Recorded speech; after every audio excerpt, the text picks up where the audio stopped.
Jason Anthony Jolkowski was born on June 24, 1981 in Grand Island, Nebraska to parents Kelly Murphy and Jim Jolkowski. At the time of his disappearance, the 19-year-old was living with his parents and younger brother Michael in the Benson neighborhood of Omaha. Jason had graduated from Benson High School and was attending Iowa Western Community College part-time, studying radio broadcasting with aspirations of becoming a radio DJ. To support himself, he worked part-time at a local Fazoli's restaurant. Jason was known as a kind, shy young man with a small circle of friends. He was described as intelligent, compassionate, and hardworking. Despite having a mild learning disability that affected his speech and language skills, Jason had above-average intelligence and successfully managed his schoolwork and employment. He had no history of substance or alcohol use, criminal activity, or mental health issues, and maintained good relationships with his family and close friends. On the morning of Wednesday, June 13th, 2001, Jason's day began like any other. He was at home with his younger brother Michael, enjoying the break from school. Their parents had already left for work, leaving the two boys alone in the house. At some point that morning, Jason received an unexpected phone call from his manager at Fazoli's where he worked. The manager asked if Jason could come into work earlier than his originally scheduled shift. This last-minute change would set in motion the chain of events leading to Jason's disappearance.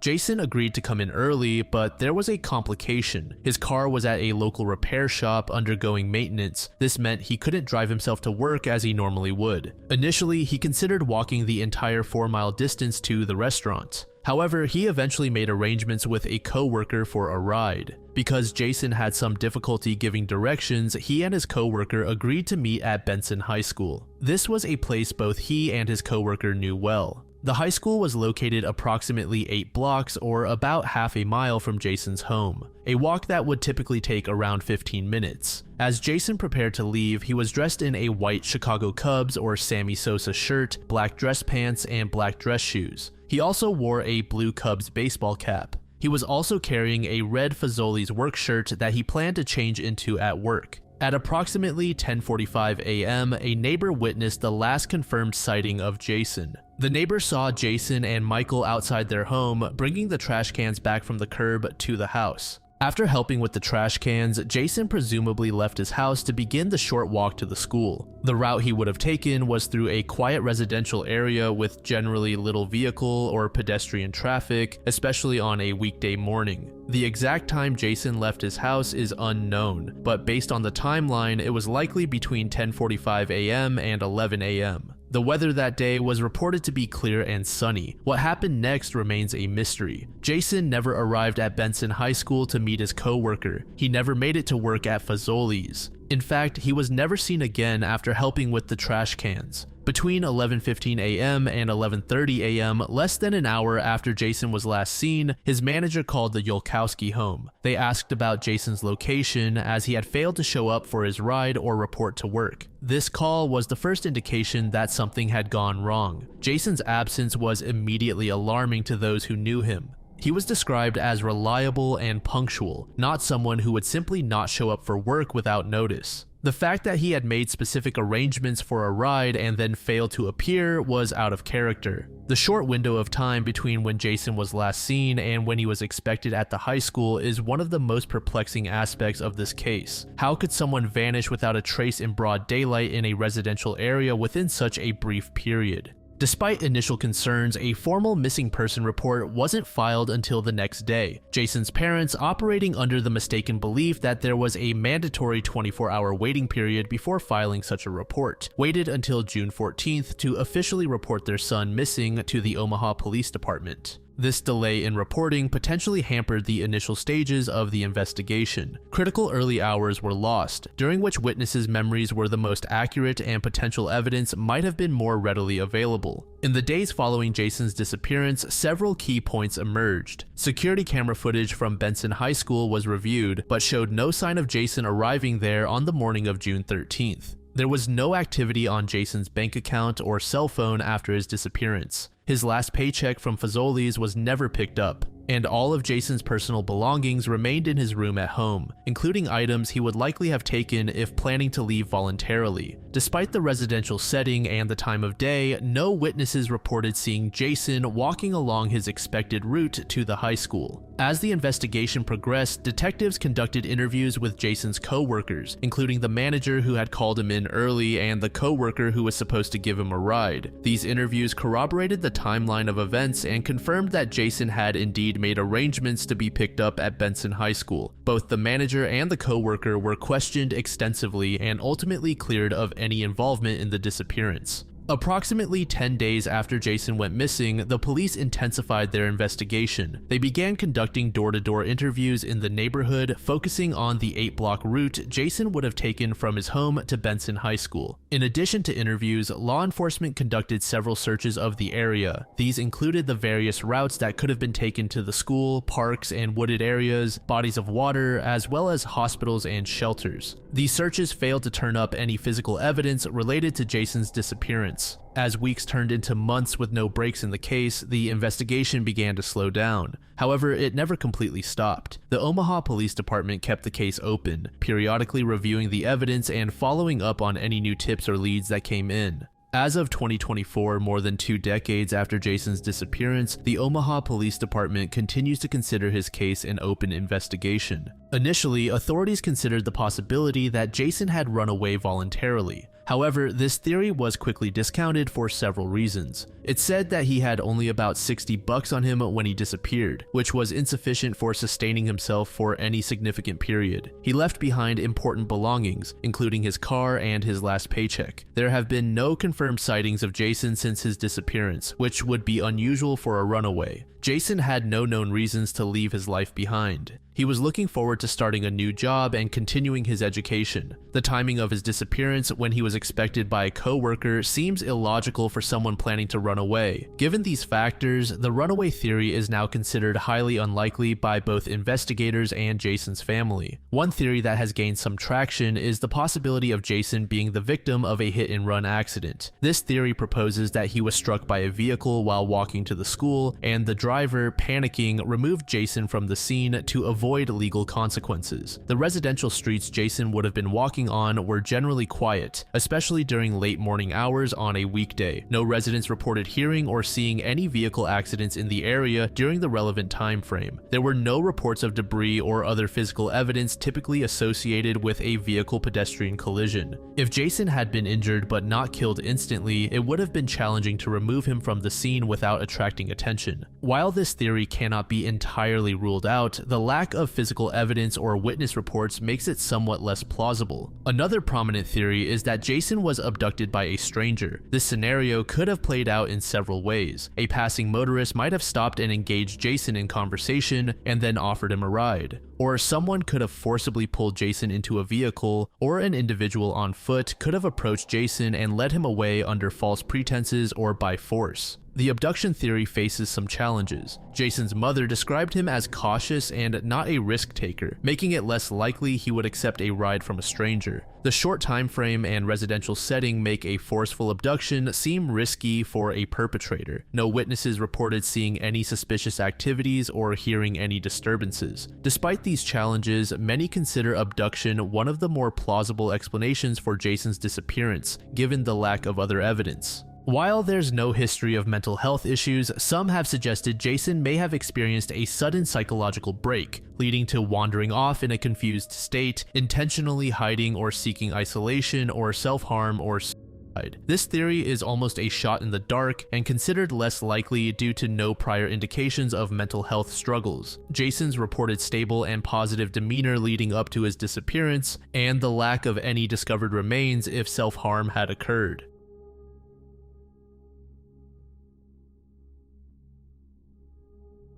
The Chamberlin-Moulton planetesimal hypothesis, proposed in 1905 by geologist Thomas Crowder Chamberlin and astronomer Forrest Ray Moulton, emerged as an intriguing theory to explain the formation of the solar system. This hypothesis arose as an alternative to the prevailing Laplacian nebular hypothesis of the 19th century and introduced several novel concepts that influenced subsequent theories of planetary formation. The hypothesis was born out of Chamberlin's geological and climatological observations, which led him to suggest in 1897 that planets form through the accretion of cold, solid particles. Collaborating with Moulton, Chamberlin developed compelling arguments against the Laplace nebular hypothesis and formulated a comprehensive theory of solar system origin. The Chamberlin-Moulton hypothesis introduced several key concepts that were revolutionary for their time. The theory proposed that a passing star came close to our ancestral sun, causing tidal disruptions that ejected material from the sun's surface. This ejected material was thought to cool and condense into numerous small bodies called planetesimals, along with a few larger protoplanets. The term planetesimal, coined by Chamberlin, referred to the small, cold particles or dirty snowballs that were believed to be the building blocks of planets. While most of this material fell back, some remained in orbit, cooling and condensing. The ejected material was thought to form two types of bodies: larger masses called bolts and smaller hailstone-like bodies called planetesimals. These bodies were believed to move in elliptical orbits around the central mass, or the sun, in approximately the same plane. As they orbited, their paths intersected, leading to collisions and gradual accumulation of mass. This process of collision and accretion was proposed as the mechanism by which planets and satellites formed. The hypothesis had several strengths that made it appealing at the time. It explained the formation of meteorites and their fall to Earth, accounted for the highly elliptical orbits of small planetary bodies and the nearly circular orbits of larger objects, and provided explanations for early volcanism and glaciation on Earth. The hypothesis also allowed for the early appearance of life on Earth, consistent with evidence in early rocks, and offered an explanation for the complex nature of early rocks.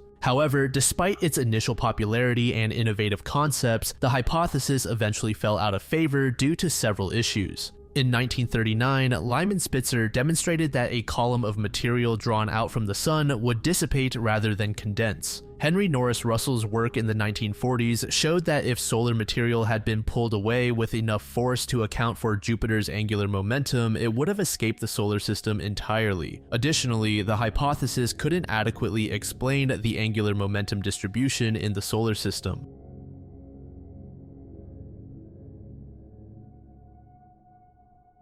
In July 2019, a bizarre series of events occurred in the Eltingville neighborhood of Staten Island, New York. This quickly gained notoriety in local and national media and became known as the case of the Staten Island serial pooper. Andrea Rosenblum, a 48-year-old resident of Eltingville, discovered human turds on the street outside her home on July 13, 2019. Initially assuming it was from a dog, Rosenblum's husband cleaned it up without much thought. However, when a similar occurrence happened just a few days later, on July 17th, the couple became suspicious and decided to review footage from their home security camera. The surveillance video captured an unidentified man deliberately taking a shit on the street in front of their house on both occasions. The incidents occurred after midnight while the Rosenblum family, including their two children aged 9 and 12, were asleep inside. The footage revealed that the culprit was an adult male of average build. On both occasions, he was seen wearing the same outfit, a dark-colored t-shirt and light shorts. The man was also observed carrying 2 bags as he approached the area. When the incident was reported to the New York City Police Department, Rosenblum was met with a frustrating response. Despite having clear video evidence of the crimes, the police informed her that there was little they could do to address the situation. The reasons for this lack of action were not clearly explained, leaving Rosenblum and her neighbors feeling helpless and disrespected.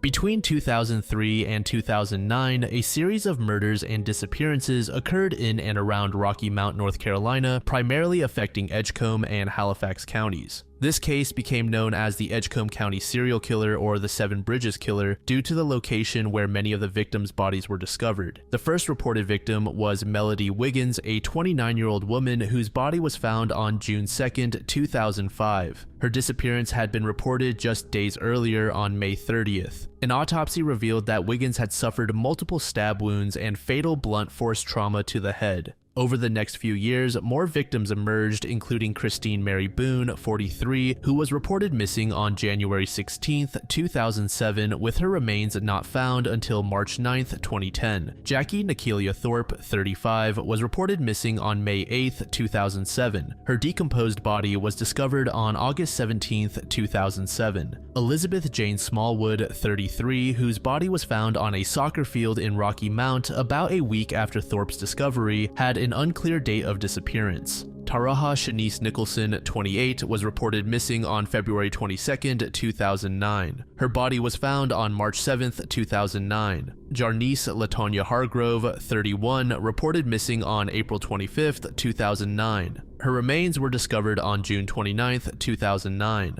Lastly, Roberta Williams, 40, had her body found on March 27, 2010. The victims shared several common characteristics. All were African American women with histories of substance use or prostitution. Many of them knew each other according to family members. This pattern suggested that the killer was targeting a specific demographic, likely due to their vulnerable status and lifestyle. The investigation faced multiple challenges that hindered progress. Decomposition of many bodies made it difficult to determine exact causes of death or collect forensic evidence. Delayed reporting also complicated the timeline. Some victims were not immediately reported missing due to their lifestyles. The rural locations where bodies were discovered posed additional challenges for gathering physical evidence or finding witnesses. Ultimately, investigators struggled to find substantial physical evidence linking the crimes. As the number of victims grew and similarities between the cases became apparent, a special task force was formed. This task force included Edgecombe County Sheriff's investigators, Rocky Mount police officers, and agents from the State Bureau of Investigation. Their primary goal was to determine if the cases were linked and to identify and apprehend the perpetrator. As the investigation into the Edgecombe County serial killings progressed, authorities identified Antoine Maurice Pittman as their primary suspect. Several key factors led investigators to focus on Pittman.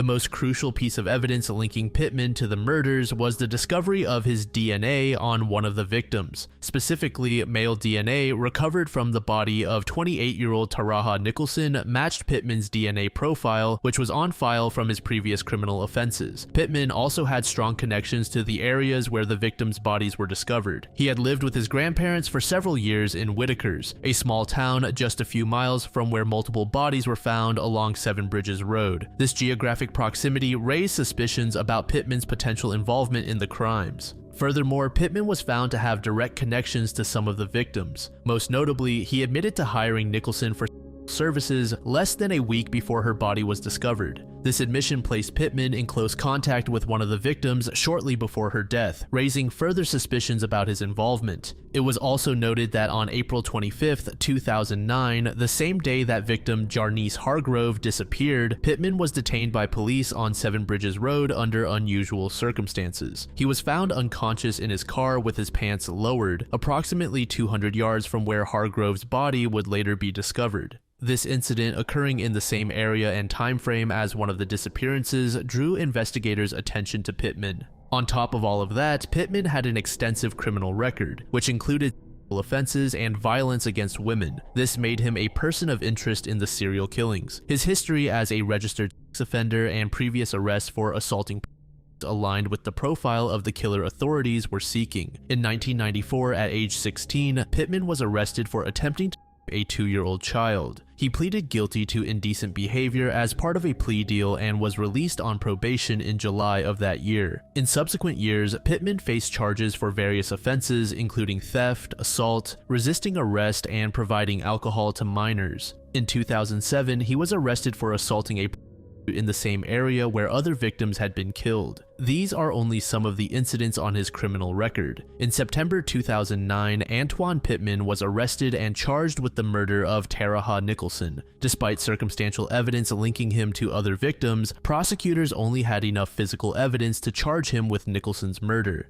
During his trial, Pittman admitted that he knew Nicholson but pleaded not guilty to her murder. The jury ultimately found him guilty of first-degree murder in Nicholson's death and sentenced him to life in prison without the possibility of parole. Despite Pittman's conviction for the murder, investigators have struggled to definitively link him to the other victims. The lack of physical evidence connecting Pittman to the remaining murders has left authorities in a difficult position. While circumstantial evidence points to his involvement, prosecutors have been unable to bring charges for the other deaths. One of the most troubling aspects of this case is the possibility that Seven Bridges Road might have been used by multiple unconnected killers to dispose of bodies. The idea of multiple killers operating in the same area adds a layer of complexity to the investigation. It raises questions about whether law enforcement's focus on Pittman may have allowed other potential perpetrators to escape scrutiny.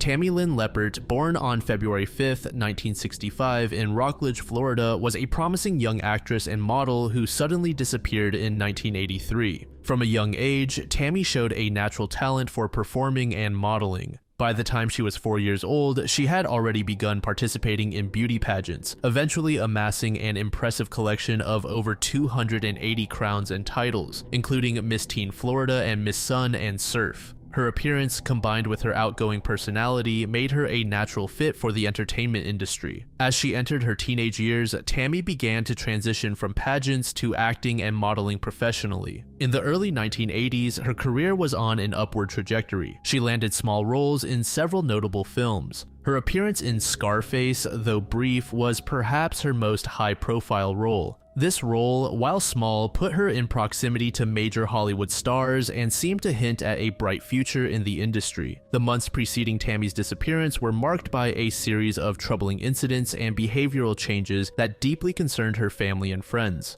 In July 1982, Tammy landed a role in the film Spring Break. After the movie's premiere in early 1983, she attended a weekend party associated with the film. This event appears to have been a turning point for her. According to her close friend Wing Flanagan, when she returned from this party, she was, quote, a different person. The exact details of what transpired at the party remain unclear, but it's evident that something profoundly affected Tammy. In the weeks following the party, Tammy began exhibiting signs of anxiety and paranoia. She became increasingly withdrawn and started making cryptic statements to her friends and family. She hinted that she had witnessed something disturbing at the party, but refused to provide specifics. This behavior would become a pattern in the coming months. That same year, Tammy secured a small role in the high-profile film Scarface. This should have been an exciting opportunity for the young actress, but it instead became another source of distress. On the fourth day of filming, during a scene involving a simulated shooting, Tammy had a severe reaction. She became visibly upset and anxious to the point where she abruptly left the set and returned home. This behavior was highly unusual for a professional actress and raised concerns among the crew and her family. Upon returning home, Tammy told her mother, Linda Curtis, that she feared someone was trying to kill her. She appeared genuinely terrified, but once again refused to provide details about the source of her fear. This incident marked a significant escalation in Tammy's paranoid behavior. Friends and family shared these additional details in the weeks following the Scarface incident. Tammy began refusing to eat or drink from open containers. She insisted on preparing her own food and would only consume beverages from sealed bottles that she opened herself. She also became hyper-aware of her surroundings, often checking windows and doors for signs of intrusion. It was also reported that Tammy experienced difficulty sleeping and would sometimes wake up in a panic. Her phone conversations were also very secretive, with many calls ending abruptly. Additionally, some family members noted rapid shifts in Tammy's mood, from extreme anxiety to uncharacteristic aggression. Concerned, Tammy's mother decided to seek professional help. She had Tammy undergo a 72-hour mental health evaluation at a local medical center. However, the results of this evaluation were inconclusive. Tests showed no evidence of substance abuse, ruling out substances or alcohol as a cause of her behavior, and doctors found no signs of physical illness that could explain her symptoms. times. If you recall, I mentioned that Tammy made a statement in regards to her safety. In addition to this, she also said things such as, "I saw something I shouldn't have," and "If anything happens to me, make sure you avenge me." On the day of Tammy's disappearance, July 6, 1983, her mother stated that Tammy's appearance and behavior that morning were noticeably different from her typical routine. Uncharacteristically, Tammy left the house without combing her hair. This was very strange, as she was always meticulous about her appearance, especially given her background in modeling and acting. She was last seen wearing a blue denim skirt and a light blue shirt with flower appliques on the shoulders, along with sandals, and carrying a gray purse. Some accounts have disputed whether she had shoes on when she was last seen, which just adds a layer of confusion to the case. Linda Curtis reported that Tammy seemed oddly calm that morning, which was also strange compared to her recent anxious behavior. This sudden shift in demeanor was puzzling and, in retrospect, potentially ominous. At approximately 11 a.m., Tammy left her home with a 20-year-old male friend named Keith Roberts. The circumstances of this outing remain somewhat unclear. Tammy told her mother they were going to Cocoa Beach, a popular local spot about 15 miles from their home in Rockledge. However, in his statement to the police, Roberts claimed that Tammy had asked to borrow $300 from him and wanted him to drive her to Fort Lauderdale to meet a friend. This contradicted the information Tammy had given her mother about their plans. It's unclear why Tammy chose to go out with Roberts that day, especially given her recent reclusive behavior and her mother's later claim that Tammy was afraid of him. According to Keith Roberts' account to the police, the outing took an unexpected turn. They had only driven about 5 miles when an argument broke out between them. Roberts stated that the disagreement stemmed from his refusal to lend Tammy money and drive her to Fort Lauderdale. As the argument intensified, Tammy reportedly became increasingly upset and agitated. The last confirmed sighting of Tammy occurred in Cocoa Beach, under circumstances that are still disputed. Roberts claimed he pulled into the parking lot of the Glass Bank building, a local landmark in Cocoa Beach that is now demolished. Some reports mention that Tammy was last seen near an Exxon gas station off State Road A1A between 2nd Street North and 3rd Street North in Cocoa Beach. There are discrepancies in reports about whether Tammy voluntarily exited the car or if Roberts made her leave. Some accounts suggest she demanded to be let out, while others imply Roberts may have forced her exit. The exact time Tammy was last seen is not clearly established in available reports, adding another layer of uncertainty to the timeline. After being dropped off, Tammy made several attempts to contact people, indicating she was in some level of distress. She called her Aunt Ginger's nearby costume shop, Balloon Addicts, 3 times, leaving messages. Her aunt was out of town at the time. According to family members who later heard the messages, Tammy sounded scared and seemed to believe she was in genuine danger. Unfortunately, these crucial pieces of evidence have been lost over time. Tammy also tried to call another friend, but they were unable to answer. The identity of this friend and the content of any message left have not been disclosed in available reports. The hours immediately following Tammy's last known sighting are shrouded in mystery. Tammy never returned home that night, which was highly unusual given her recent behavior of staying close to home. Despite her mother's concerns, a missing person report wasn't filed until July 11th, 5 days after the disappearance. This delay may have been due to Tammy's age, 18, and her recent erratic behavior. It may have been thought that she had simply ran away for a bit of time with intentions on returning. Once alerted, local law enforcement began searching the Cocoa Beach area where Tammy was last seen, but no trace of her was found. Several factors complicated the investigation. No physical evidence related to Tammy's disappearance was ever found, making it difficult to establish what might have happened to her. Her erratic behavior and paranoia in the weeks leading up to her disappearance made it challenging for investigators to distinguish between potential real threats and possible mental health issues. The case spawned numerous theories, from voluntary disappearance to involvement with criminal elements, making it difficult for investigators to focus their efforts. The investigation was also hampered by the limited forensic and technological capabilities available in the early 1980s. One of the most prominent suspects in Tammy's disappearance was Christopher Wilder, known as the Beauty Queen Killer. Wilder's modus operandi aligned eerily with the case. He was active in Florida from 1969 to 1984, overlapping with the time of Tammy's disappearance. Wilder specifically targeted young, attractive women, often luring them with promises of modeling opportunities. His cross-country killing spree began just months after Tammy vanished.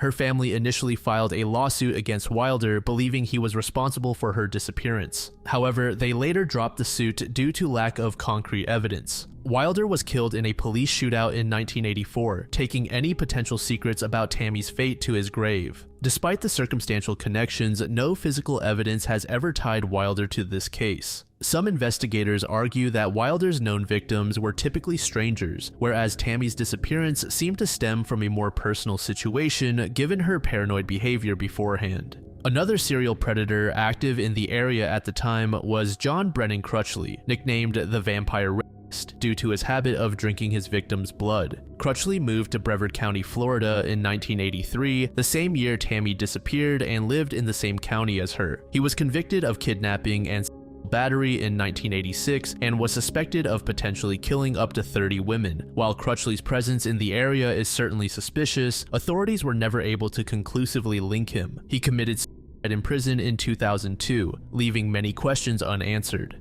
Linda Curtis developed a theory that her daughter's disappearance was connected to local organized crime. This theory is based on several factors, including Tammy's extreme paranoia in the weeks leading up to her disappearance, her refusal to eat or drink from open containers, and her claims that they were trying to kill her. Curtis believed Tammy may have witnessed something related to substance trafficking or money laundering operations in the area. Additionally, Tammy reportedly had a traumatic experience at a party following the filming of some projects she was cast for, which seemed to trigger her paranoid behavior. While this theory explains her sudden behavioral changes, no concrete evidence has ever surfaced to support the involvement of organized crime in her disappearance. Some skeptics argue that her paranoia may have been a symptom of an undiagnosed mental health issue rather than a response to genuine threats. As the last known person to see Tammy alive, Keith Roberts has naturally faced scrutiny. Roberts claims he and Tammy argued in his car, resulting in him dropping her off at the Glass Bank building in Cocoa Beach. Some reports suggest she left Roberts' car without her shoes or purse, which seems odd if she voluntarily exited the vehicle. Linda claimed that Tammy was actually afraid of Keith, contradicting the idea that she would willingly go somewhere alone with him. Despite these concerns, law enforcement has never considered Roberts a viable suspect. He has maintained his innocence and cooperated with the investigation over the years.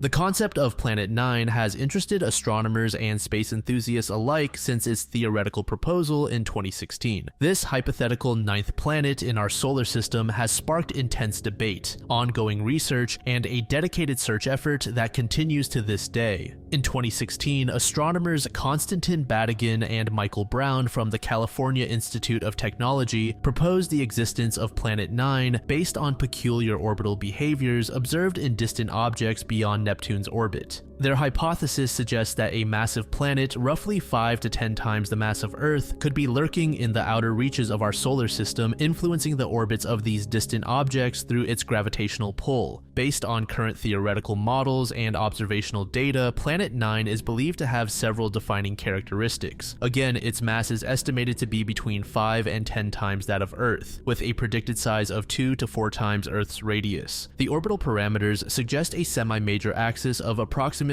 460 AU, with an orbital period estimated at around 9,900 years. The planet may have an eccentricity between 0.2 and 0.5 and an inclination of about 16 degrees to the ecliptic plane. In terms of composition, it is thought to be similar to Uranus or Neptune, potentially being either a rocky super-Earth or a gaseous mini-Neptune with an icy core. Several pieces of evidence have been presented to support the existence of Planet 9. One significant observation is the clustering of extreme trans-Neptunian objects. 6 known objects in the distant Kuiper belt exhibit elliptical orbits pointing in the same direction and are tilted about 30 degrees downward compared to the plane of the 8 known planets. Additionally, computer simulations predict that more objects should have orbits tilted at 90 degrees to the solar plane. 5 such objects have been identified. Planet 9 could also explain the 6-degree tilt of the planet's orbital plane relative to the sun's equator. Furthermore, some Kuiper belt objects orbit in the opposite direction from everything else in the solar system, which can be attributed to Planet 9's gravitational influence.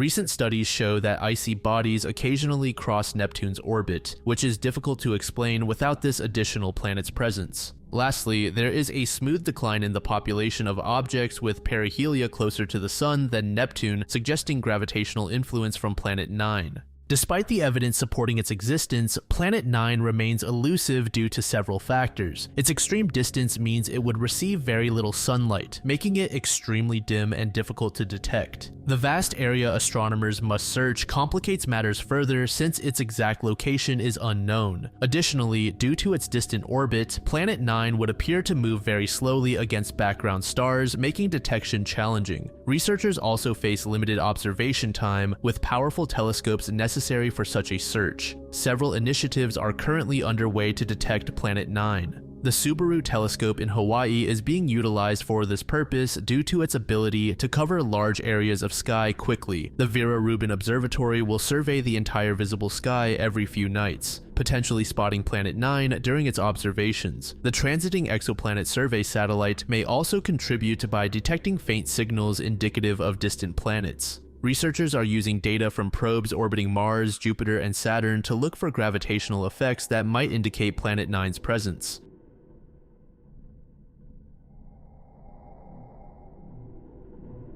Andrew Gosden was born on July 10, 1993 in Doncaster, South Yorkshire, England. He was the second child of Kevin and Glenys Gosden, joining his sister, who was born 2 years earlier. The family lived in the suburb of Balby, a quiet residential area of Doncaster. Kevin and Glenys were both speech and language therapists working for the National Health Service. They were committed Christians and active members of their local Anglican church. However, they made a conscious decision not to impose their religious beliefs on their children. Instead of baptizing Andrew and Charlotte as infants, they held a service of dedication, allowing their children the freedom to make their own choices about faith as they grew older. From an early age, Andrew displayed exceptional intellectual abilities. He learned to read by the age of 2, showing a particular aptitude for mathematics and science. His parents often found themselves in awe of his mathematical skills. Andrew's intelligence led to his enrollment in the National Association for Gifted and Talented Youth, a government program designed to support high-achieving students. Despite his academic prowess, Andrew was described as a quiet and introverted child. He was content being alone and didn't seek out social interactions beyond his immediate family. His father, Kevin, characterized Andrew as a deep thinker who would listen intently but speak only when he felt he had something meaningful to contribute. When Andrew did speak, his words were often thoughtful and insightful, demonstrating a maturity beyond his years. He enjoyed playing video games and listening to bands such as Slipknot, Muse, and Funeral for a Friend. He was less interested in outdoor activities or sports, preferring to spend his free time at home engaged in his personal interests. In the summer of 2006, the year before his disappearance, Andrew attended a 2-week residential summer school at Lancaster University as part of the Gifted and Talented program. This experience was significant as it marked one of the few times Andrew had been away from home for an extended period. He reportedly enjoyed the program and returned home in good spirits. Despite his academic success, there were indications that Andrew sometimes felt unchallenged at school. His father noted that Andrew occasionally expressed boredom with his studies, finding the pace too slow for his advanced abilities. However, this was not seen as a major concern, and Andrew never displayed any serious discontent with his education. In the 18 months leading up to his disappearance, Andrew had made 2 notable changes in his routine. He stopped attending church, a decision his parents respected. Around the same time, he also ceased his involvement with the Cub Scouts. When asked about these decisions, Andrew simply stated that he found them boring, which his parents accepted without pressing the issue.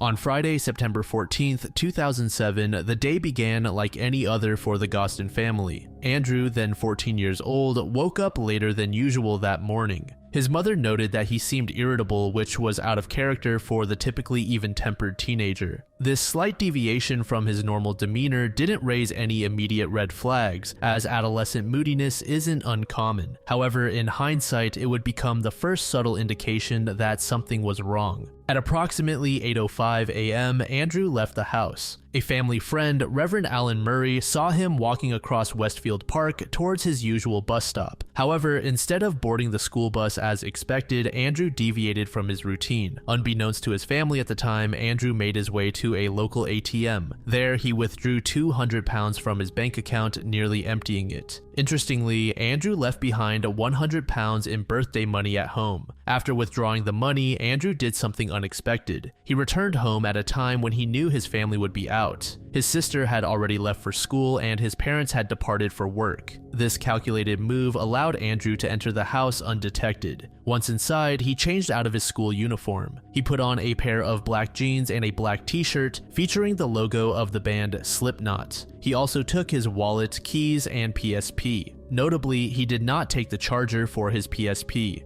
Andrew then left the house for the second time that day, leaving his school uniform behind. His blazer and tie were draped neatly over the back of a chair in his room, while his shirt and trousers were placed in the washing machine. These actions suggested a level of planning and consideration rather than a hasty departure. From his home, Andrew made his way to Doncaster railway station. Andrew approached the ticket counter and purchased a one-way ticket to London King's Cross. The ticket seller, in a later statement, recalled offering Andrew a return ticket for just 50 pence more. However, Andrew declined, insisting on the one-way ticket. This decision has been endlessly analyzed in the years since, with many wondering why a 14-year-old boy would choose not to secure a way back home. At 9:35 a.m., Andrew boarded the train to London. A woman who sat next to him during the journey later came forward with information. She described Andrew as quiet and engrossed in his PSP game throughout the trip. This passenger account provides one of the last known descriptions of Andrew's behavior before his disappearance.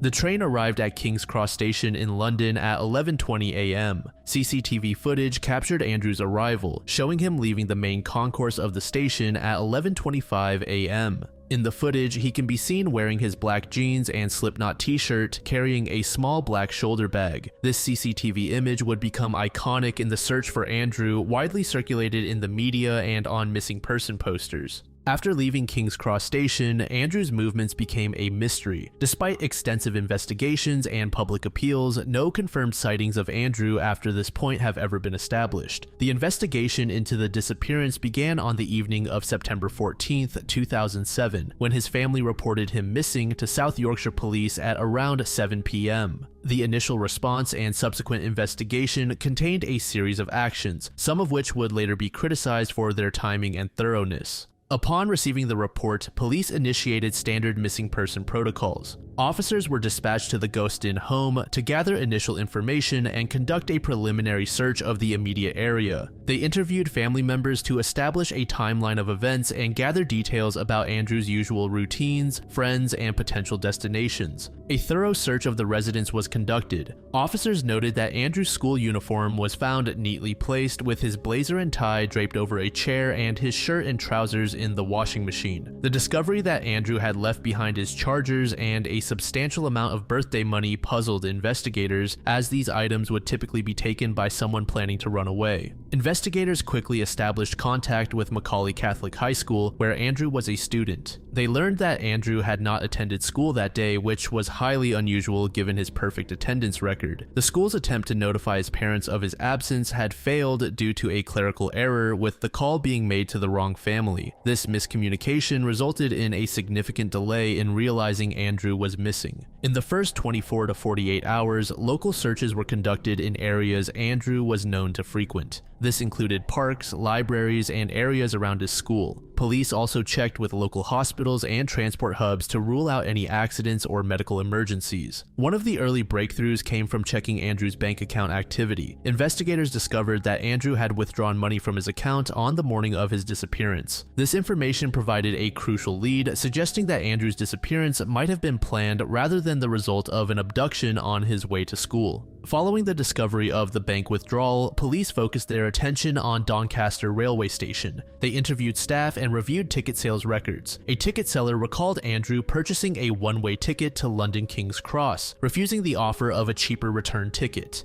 This information was not immediately available to investigators and was only uncovered several days into the investigation. One of the most significant aspects of the initial investigation, and one that would later draw criticism, was the handling of CCTV footage. South Yorkshire Police requested that British Transport Police review footage from Doncaster Station within 2 days of Andrew's disappearance. However, due to the volume of footage and the initial lack of information about Andrew's movements, BTP was unable to identify him in the crowds. It wasn't until 3 weeks after the disappearance that a more thorough review of the footage from King's Cross Station in London was conducted. This delay would later be a point of contention, as much potentially crucial CCTV footage from other locations in London had been overwritten by this time, following standard retention policies. Once it was established that Andrew had traveled to London, the Metropolitan Police became involved in the investigation. Searches were conducted around King's Cross Station and popular tourist destinations.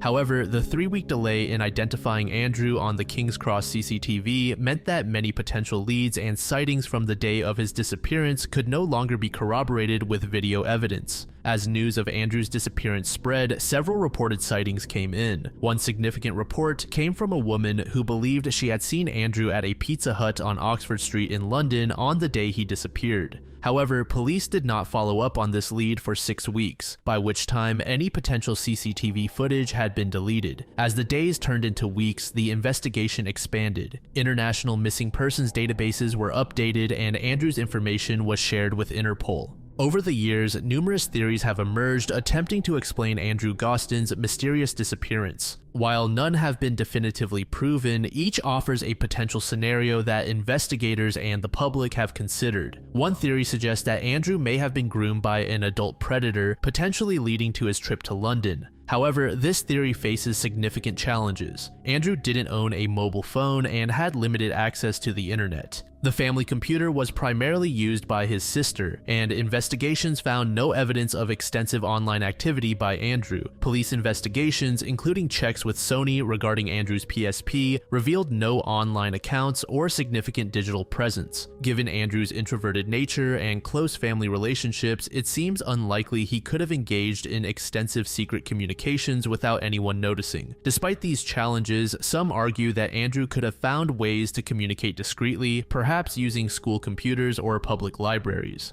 However, investigations of these avenues yielded no evidence supporting this theory. Others speculate that Andrew intentionally ran away, possibly due to unknown personal issues. His decision to purchase only a one-way ticket to London, despite being offered a return, suggests he may not have intended to come back. Additionally, Andrew withdrew £200 from his bank account, nearly emptying it, which could indicate preparation for a longer absence. A popular theory suggests Andrew went to London to attend a concert or event. The band 30 Seconds to Mars was playing in London on the evening of Andrew's disappearance. Some claim a photo from the concert shows someone resembling Andrew, though this has never been confirmed. There were also events occurring around the same time by other bands as well, and as we know, Andrew did have a fond interest in music. This theory branches off and suggests that Andrew may have had a run-in with a criminal of some sort while in London. The search for Andrew has continued for nearly 2 decades. His family has worked tirelessly to keep the case in public view by distributing flyers and collaborating with missing people charity organizations. Age progression images have been released periodically to show how Andrew might look as he aged. For instance, in 2019, South Yorkshire Police released an age progression image depicting him at age 26.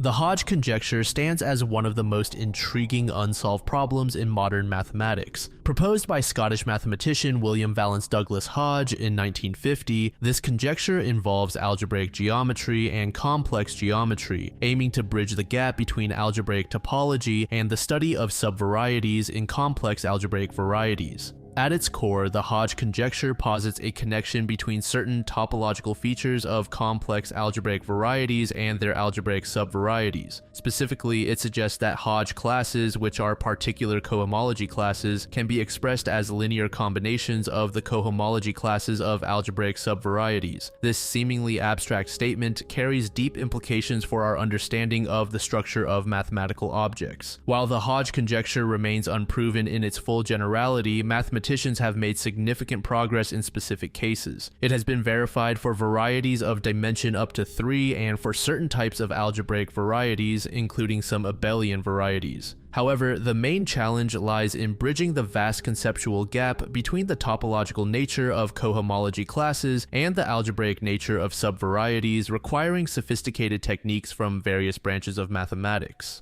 While primarily a problem in pure mathematics, the resolution of the Hodge conjecture could have far-reaching implications. In theoretical physics, it might lead to advancements in our understanding of the geometric structures underlying physical theories, particularly in string theory. The ongoing efforts to prove or disprove the conjecture continue to drive research and innovation in algebraic geometry, complex analysis, and related fields, showcasing the deep interconnections within modern mathematics.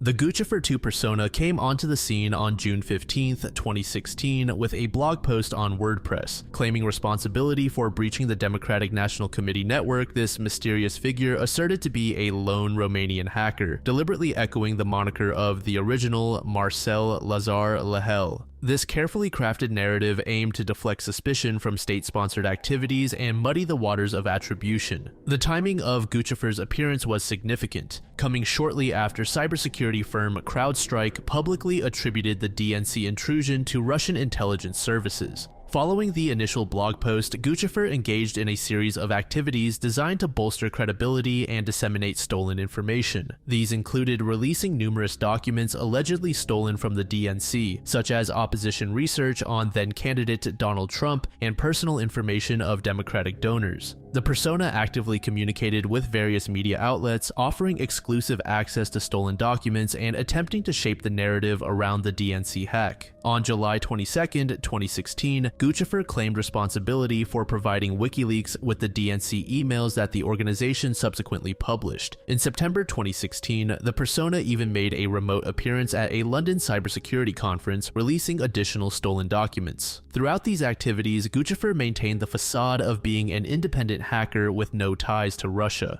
However, cybersecurity experts and US intelligence agencies quickly began to question this. As investigators and cybersecurity experts scrutinized Guccifer's activities and communications, a number of inconsistencies and telltale signs emerged that pointed to a sophisticated disinformation campaign. Linguistic analysis revealed that despite claiming to be Romanian, the figure demonstrated poor command of the Romanian language when pressed to communicate in it. Experts noted that the persona's writing patterns were more consistent with a native Russian speaker. Technical slip-ups also provided crucial evidence. Metadata analysis of documents released by Guccifer revealed Russian language settings and editing on some files, contradicting the claim of a Romanian origin. In a critical mistake, they once failed to activate a VPN before logging on, exposing an IP address associated with GRU headquarters in Moscow. Additionally, some of the documents Guccifer claimed to have stolen appeared to be forgeries or manipulations of publicly available information, mixed with genuine stolen data. The timing and motivation behind Guccifer's emergence, immediately after CrowdStrike's attribution of the DNC hack to Russia, suggested a deliberate attempt to create a cover story. As evidence mounted, the US intelligence community reached a consensus regarding Guccifer's true nature. In a joint statement released on October 7, 2016, the Department of Homeland Security and the Office of the Director of National Intelligence declared their confidence that the Russian government directed the recent compromises of emails from US persons and institutions, including US political organizations. They stated that the disclosures on sites like deepleaks.com and WikiLeaks, as well as by the Guccifer persona, were consistent with the methods and motivations of Russian-directed efforts. This assessment was based on a combination of signals intelligence, forensic analysis of the DNC intrusion, and broader patterns of Russian cyber activities observed by US intelligence agencies. The saga took a significant turn with the appointment of Special Counsel Robert Mueller to investigate Russian interference in the 2016 election.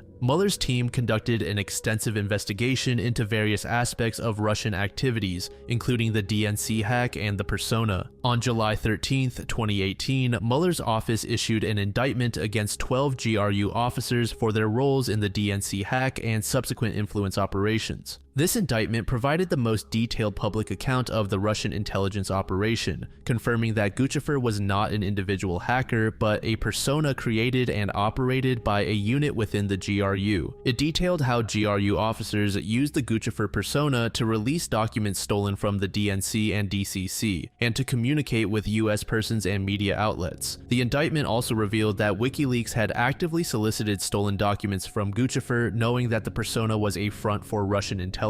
This official confirmation effectively ended any remaining doubt about Guccifer's true nature and purpose. However, it should be stated that there are many who don't believe the information provided is enough to confirm the conclusions.